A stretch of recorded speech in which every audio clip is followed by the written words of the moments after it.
Pocas personas estarían en desacuerdo con el hecho de que estos niños merecen una segunda oportunidad. Los hijos de los prisioneros, las víctimas silenciosas del encarcelamiento obteniendo una oportunidad rara. ¿Sabes? Si nos sumergimos en los registros de la historia del crimen, nos encontraríamos con algunos delitos bastante escalofriantes y desconcertantes. Hay algo particular sobre los casos que involucran a delincuentes juveniles que te hace querer rascarte la cabeza. Quiero decir, la mayoría de los jóvenes son vistos como almas inocentes que no harían daño ni a una mosca, ¿verdad? Pero luego están esas excepciones. Niños que han tomado un camino más oscuro, y te hace preguntarte, ¿fue su crianza? ¿Las decisiones que tomaron? ¿O tal vez algunos otros factores misteriosos? Créeme, sus actos y las condenas posteriores te dejarán boquiabierto. Estas historias podrían incluso desafiar nuestras nociones de la inocencia infantil. Así que agarra unas palomitas mientras examinamos las horribles historias de 10 de los prisioneros infantiles más temidos. Número 10. Los hermanos Weber. La historia criminal de los hermanos Weber es un capítulo inquietante y perturbador en los registros de la historia criminal. El 22 de julio de 2015, en la tranquila comunidad suburbana de Broken Arrow, Oklahoma, se desarrolló una tragedia espantosa e incomprensible dentro del hogar de la familia Weber. Robert y Michael emprendieron un crimen que acabaría con la vida de 5 miembros de su familia. Daniel Weber, de 12 años, llamó al 911, salvando la vida de sus hermanas, Autumn, que tenía 2 años, y Crystal, que tenía 13, al alertar a las autoridades. Crystal, una de las 2 sobrevivientes, identificó a 2 de sus hermanos mayores, Robert de 18 años y Michael de 16 años, como los agresores. Sus víctimas incluyeron a sus padres, David y April Weber, así como a sus hermanos menores, Daniel, de solo 12 años, Christopher, de apenas 7, y la más joven, Victoria, que tenía solo 5. David y April Weber y 3 de sus 7 hijos fueron asesinados por sus hijos, Robert Weber, entonces de 18 años, y Michael Weber, entonces de 16. Los hermanos ahora están cumpliendo cadenas perpetuas. La brutalidad de los asesinatos fue escalofriante. Según se informa, los hermanos usaron cuchillos y otras armas para llevar a cabo sus actos atroces. El motivo detrás de este espantoso acto de violencia sigue siendo profundamente incierto. Los investigadores descubrieron más tarde que los hermanos Weber habían desarrollado una fascinación morbosa por los tiroteos masivos, investigando casos notorios en línea. Su objetivo final parecía ser superar la infame masacre de la escuela secundaria Columbine, una aspiración oscura y retorcida que dejó a muchos desconcertados y horrorizados. Mientras los detectives revisaban las pruebas, se encontraron con diarios perturbadores y escritos redactados por los hermanos que proporcionaban escalofriantes perspectivas sobre sus intenciones.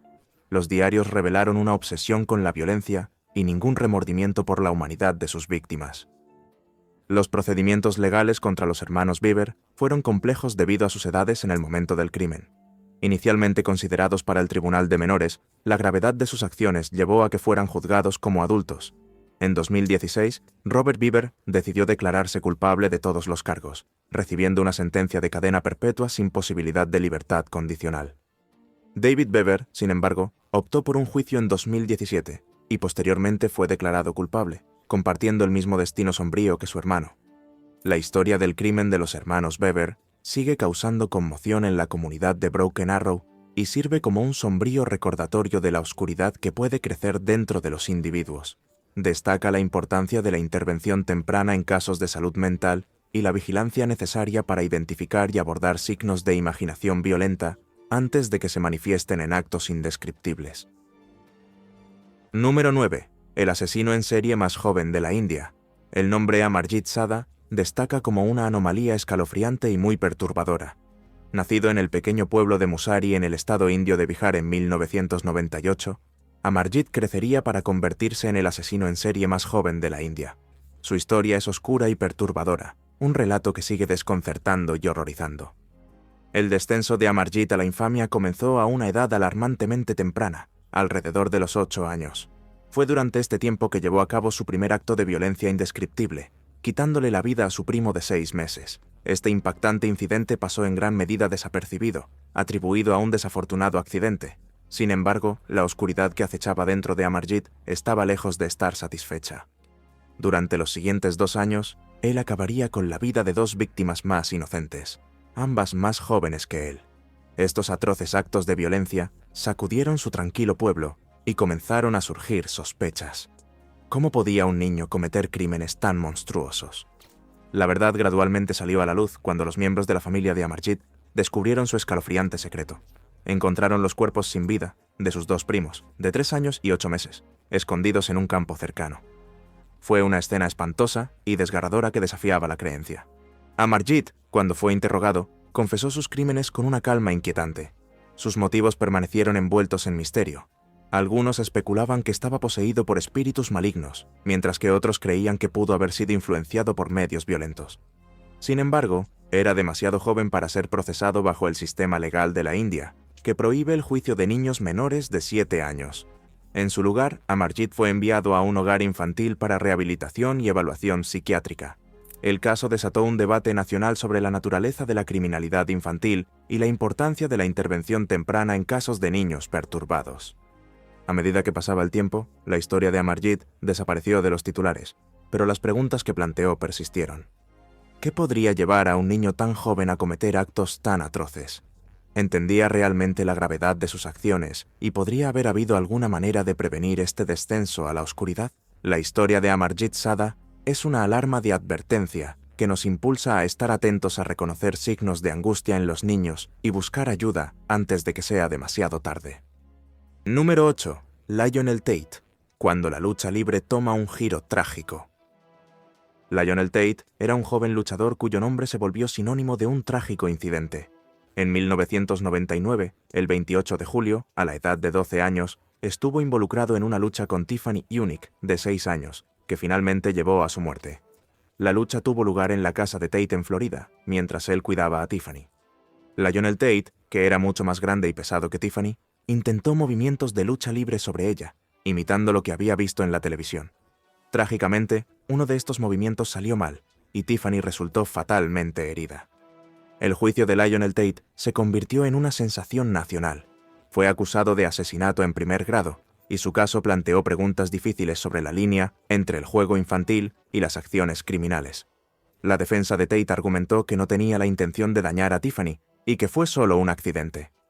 Por otro lado, la fiscalía sostuvo que la gravedad de las lesiones de Tiffany indicaba que las acciones de Tate no fueron accidentales, sino más bien el resultado de una fuerza extrema. Argumentaron que debía ser responsabilizado como un adulto, manteniendo que sus acciones fueron tan severas que justificaban cargos de asesinato.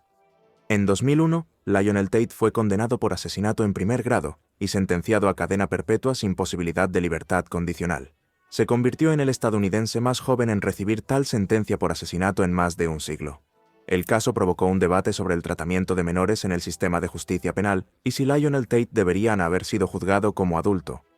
Muchos creían que su joven edad y su comprensión limitada de las consecuencias deberían haberse tenido en cuenta. En 2004, después de pasar 3 años en prisión, la sentencia de Lionel Tate fue revocada en apelación y fue liberado con 10 años de libertad condicional. Desafortunadamente, los sueños de Tate de convertirse en luchador profesional se verían frustrados como resultado. El caso de Lionel Tate y Tiffany Unique sigue siendo un ejemplo trágico y que invita a la reflexión sobre cómo el sistema legal lidia con las complejidades de la juventud, la intención y la responsabilidad en casos penales que involucran a niños. No obstante, se debe hacer justicia. Es más fácil concluir, excepto cuando nos encontramos en los zapatos de las víctimas. Número 7. Roxana Sikorsky. En el otoño de 2014, un escalofriante complot se desarrolló en un tranquilo vecindario suburbano, dejando a una familia destrozada y a una comunidad en shock. Roxana Sikorsky, una chica aparentemente normal de 15 años en ese momento, se encontró en el centro de un espantoso crimen que alteraría para siempre el curso de su vida.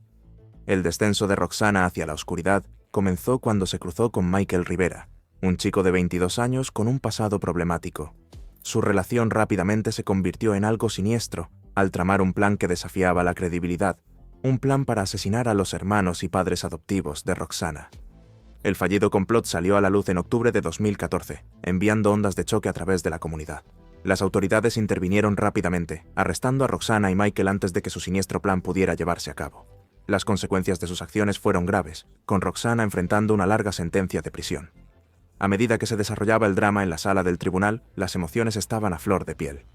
Lorin Sikorsky, la madre de Roxana, suplicó al juez por clemencia en nombre de su hija. Señaló con el dedo a Michael Rivera, culpándolo directamente por el atroz plan. Lorin argumentó que Roxana necesitaba desesperadamente ayuda psicológica continua, insinuando que había caído bajo la influencia de su novio mayor y manipulador. Dentro de la sala del tribunal, Roxana misma enfrentó la dura realidad de sus acciones. Se dirigió a sus padres adoptivos con una disculpa sincera, expresando remordimiento por no haber estado a la altura de sus expectativas y por traicionar la confianza que habían depositado en ella. Sus palabras llevaban un peso de tristeza y arrepentimiento que dejó a muchos de los presentes con lágrimas en los ojos. Finalmente, se hizo justicia cuando Roxana Sikorsky fue condenada a 10 a 20 años de prisión por su participación en el complot. Este impactante caso sirve como un sombrío recordatorio de las devastadoras consecuencias que pueden resultar de la influencia de relaciones tóxicas y el profundo impacto que pueden tener en las mentes jóvenes. Las cicatrices de este crimen perdurarán, no solo en Roxana, sino también en su familia y la comunidad. Sin duda, esto es una advertencia clara sobre los peligros de la manipulación, la impulsividad juvenil y la fragilidad de los lazos familiares. Número 6. Asesino enamorado. Un escalofriante y horripilante incidente ocurrió en Medicine Hat, Canadá, en 2006 cuando una niña de 12 años llamada Jasmine Richardson y su novio de 23 años, Jeremy Stinke, llevaron a cabo los espantosos asesinatos de la familia de Jasmine. Este acto impactante envió ondas de choque tanto a la comunidad local como a toda la nación. La vida de Jasmine dio un giro drástico cuando conoció a Steinke en un concierto de punk rock. Antes de su relación, la describían como una chica feliz y sociable. Sin embargo, la influencia de Steinke, junto con su fascinación por el estilo de vida gótico, la transformó en alguien irreconocible. Steinke, quien tuvo una infancia problemática, afirmaba ser un hombre lobo de 300 años y llevaba un frasco de sangre alrededor de su cuello. Al descubrir su relación, los padres de Jasmine, Mark y Debra, le prohibieron ver a Steinke, lo que llevó al resentimiento. Su plan para asesinar a su familia nació de este resentimiento. Steinke expresó su enojo en su blog mientras Jasmine iniciaba el plan en un intercambio de correos electrónicos con Steinke, diciendo: «Comienza con que yo los mate y termina con que yo viva contigo». La noche antes de los asesinatos, la pareja vio una película violenta, lo que avivó su siniestro plan. Al día siguiente, ejecutaron su horrendo plan. La policía fue alertada por un vecino que vio algo extraño en la casa de Richardson. Descubrieron los cuerpos sin vida de Mark, Debra y su hijo de 8 años. Jasmine, la hija de 12 años, estaba desaparecida, lo que llevó a la policía a considerarla inicialmente una víctima también. Sin embargo, pruebas digitales, incluidos intercambios de correos electrónicos, implicaron a Jasmine y Steinke en los asesinatos. Testigos testificaron sobre sus confesiones de culpabilidad. En su juicio, Jasmine, identificada solo como Junior debido a su edad, se declaró no culpable, alegando que las conversaciones sobre matar a su familia eran hipotéticas. No obstante, fue declarada culpable de 3 cargos de asesinato en primer grado y sentenciada a 6 años de cárcel, seguidos de 4 años de supervisión comunitaria. Steinke, que tenía 25 años en ese momento, recibió una sentencia de cadena perpetua sin posibilidad de libertad condicional durante 25 años. Mientras estaba bajo custodia, Jasmine se sometió a rehabilitación y tratamiento por sus trastornos diagnosticados. En 2016 fue liberada del sistema de justicia penal. Esta decisión se basó en su demostrado deseo de expiar sus acciones y su capacidad para controlar su comportamiento.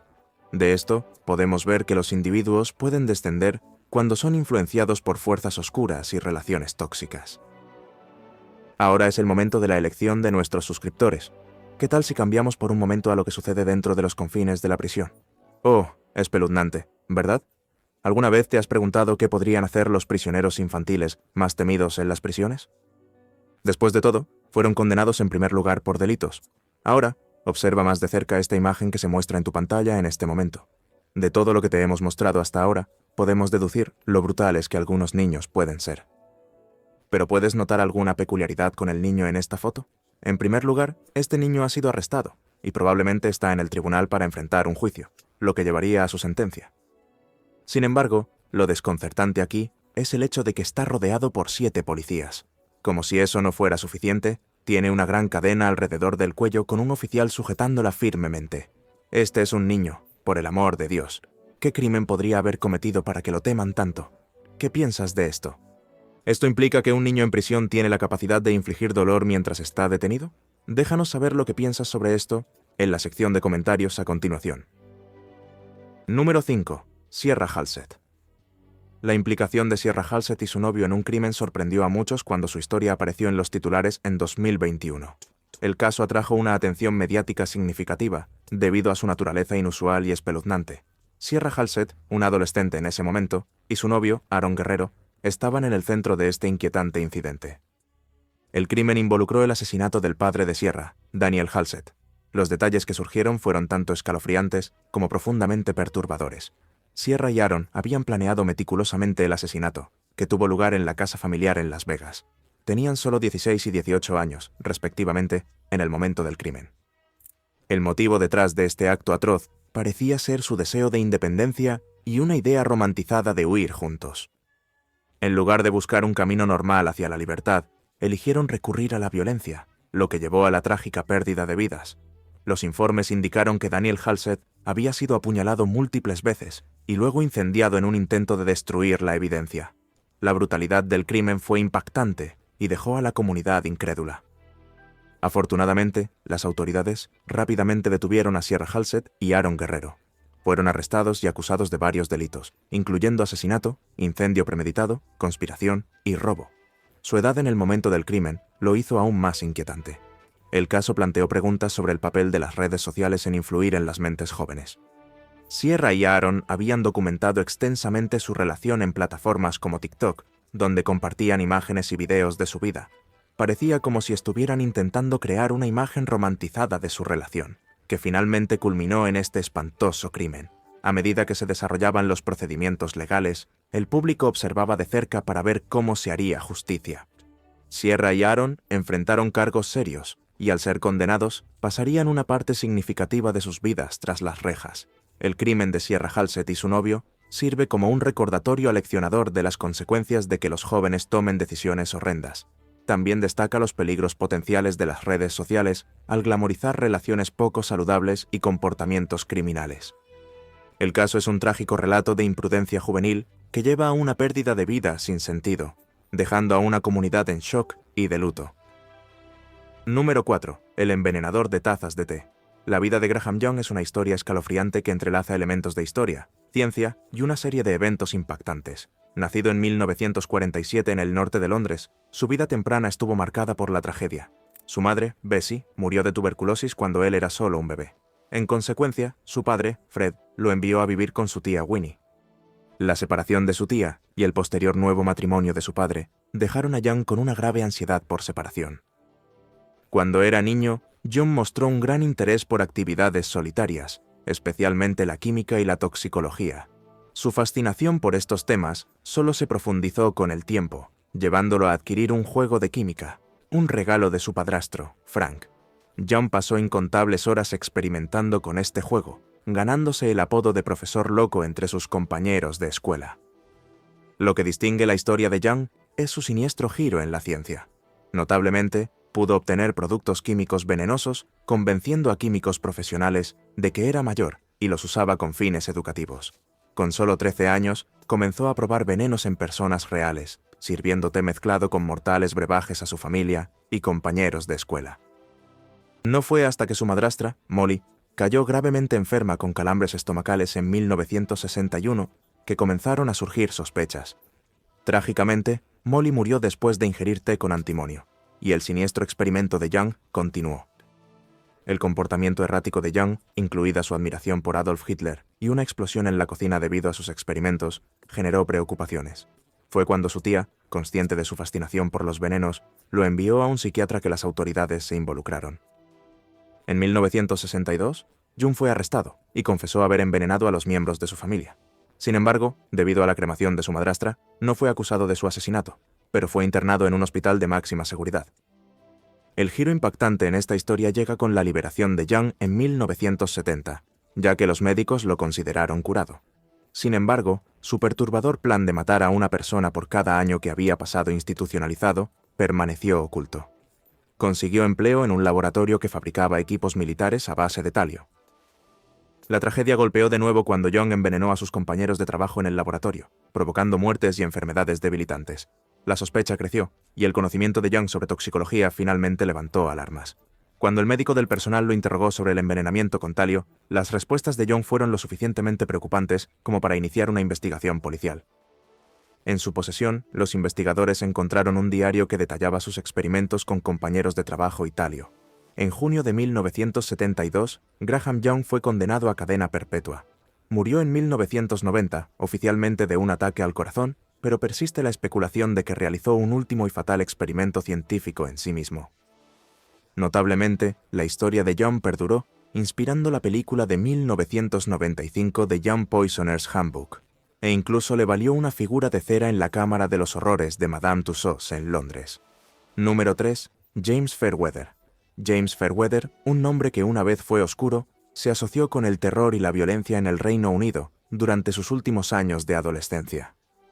Nacido en 1999, emprendió una aterradora ola de asesinatos que dejó una cicatriz duradera en las comunidades, que atacó y planteó profundas preguntas sobre los factores que lo llevaron por un camino tan oscuro y asesino. El descenso de Fairweather hacia la locura y la violencia comenzó en 2014 cuando tenía solo 15 años. Su primera víctima conocida fue James Hetfield, un hombre de 33 años con lesiones cerebrales que dependía de muletas para moverse. Hetfield encontró un final espantoso en un parque de Colchester, Essex, apuñalado más de 100 veces en un ataque escalofriante y sin sentido. La brutalidad del crimen dejó a los investigadores desconcertados, luchando por comprender la mente detrás de tal violencia gratuita. Solo 2 meses después, en marzo de 2014, Fairweather reclamó su segunda víctima, Nahid Al-Manea, una estudiante saudí de 31 años en la Universidad de Essex. Fue apuñalada sin piedad mientras caminaba por un sendero. Una vez más, el motivo parecía completamente arbitrario, intensificando el terror que había apoderado a Colchester. Estos horribles asesinatos enviaron ondas de choque a través del pueblo, infundiendo miedo y paranoia en sus residentes. La policía lanzó una búsqueda masiva para llevar al asesino ante la justicia, instando a los ciudadanos a tomar precauciones extraordinarias. Fairweather, con su juventud y apariencia inofensiva, seguía siendo un sospechoso improbable, confundiendo aún más a las fuerzas del orden. Sin embargo, la justicia estaba en el horizonte. En mayo de 2015, Fairweather fue arrestado a la edad de 16 años, un año después de que comenzara su ola de asesinatos. Su caída ocurrió cuando presumió sin piedad a sus amigos sobre los asesinatos, lo que llevó a su confesión y posterior arresto. La revelación de su identidad conmocionó a la comunidad mientras lidiaban con la realidad de que un adolescente era responsable de los atroces crímenes. El juicio posterior ofreció una escalofriante visión de la mente de un asesino en serie adolescente. Fairweather admitió los asesinatos y reveló una inquietante fascinación por asesinos notorios, como Ted Bundy y el Destripador de Yorkshire. Había buscado activamente información sobre estos asesinos, incluso emulando sus métodos en sus crímenes. Su obsesión con la violencia se alimentaba aún más por videojuegos violentos y comunidades en línea que glorificaban el derramamiento de sangre. La salud mental de Fairweather también fue objeto de escrutinio durante el juicio. Surgieron preguntas sobre si sufría de problemas psicológicos no diagnosticados que contribuyeron a sus impulsos asesinos. Su edad en el momento de los crímenes fue un punto central de controversia, ya que los expertos debatieron sobre el alcance de su responsabilidad criminal. En abril de 2016, James Fairweather fue declarado culpable de los asesinatos de James Hetfield y Nahid Al-Manea. Recibió una sentencia de cadena perpetua con un periodo mínimo de 27 años en prisión. Además, el caso de James Fairweather plantea preguntas vitales sobre el papel de la salud mental, la influencia de los medios y los factores sociales en el desarrollo de criminales violentos. Las cicatrices dejadas por sus acciones continúan afectando a las comunidades y familias de sus víctimas, sirviendo como un escalofriante recordatorio de los aspectos más oscuros de la naturaleza humana y el impacto duradero de sus actos malévolos. Número 2. Mary Bell, una estranguladora psicópata. Mary Bell, a menudo conocida como la estranguladora de Tyneside, es una figura notoria en los anales de la historia criminal. Su caso, que se desarrolló en Inglaterra durante la década de 1960, conmocionó a la nación y sigue siendo un tema de fascinación y debate.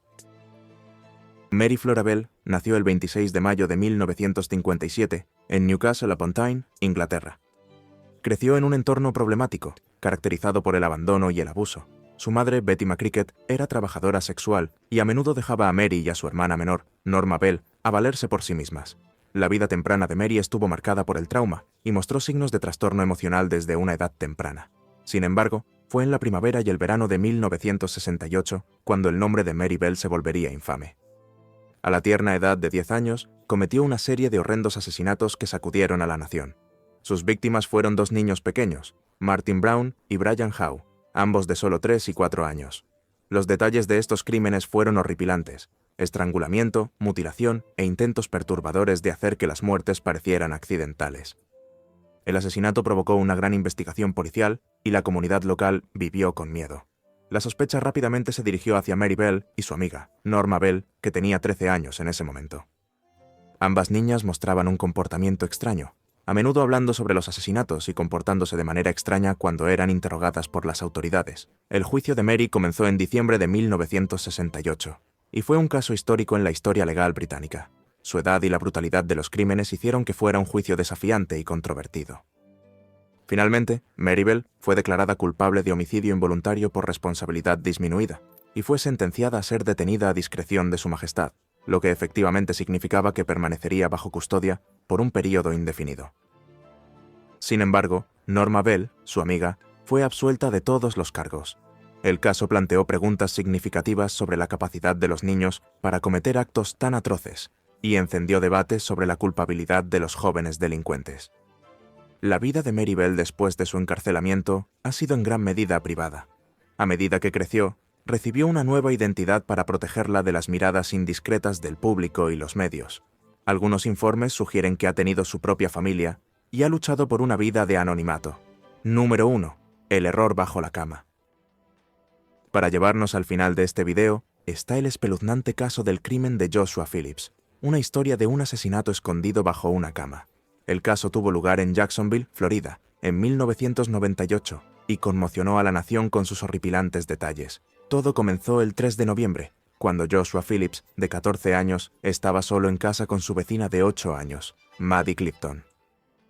Maddie Clifton era una niña alegre y vivaz que vivía al lado de Joshua. A menudo jugaba con él y su familia la consideraba una amiga. Sin embargo, en ese fatídico día, una discusión entre los dos se convirtió en una violenta pelea. Lo que sucedió después atormentaría a la comunidad durante años. En un arranque de ira, Joshua Phillips golpeó a Maddie Clifton con un bate de béisbol. El golpe resultó fatal, dejando a Maddie sin vida en el suelo del dormitorio de Joshua. Temiendo las consecuencias de sus acciones, Joshua tomó una decisión espantosa. Decidió esconder el cuerpo de Maddie debajo de su cama de agua. Durante 7 días, Joshua Phillips ocultó el cuerpo de Maddie mientras fingía ayudar en los esfuerzos de búsqueda de la niña desaparecida.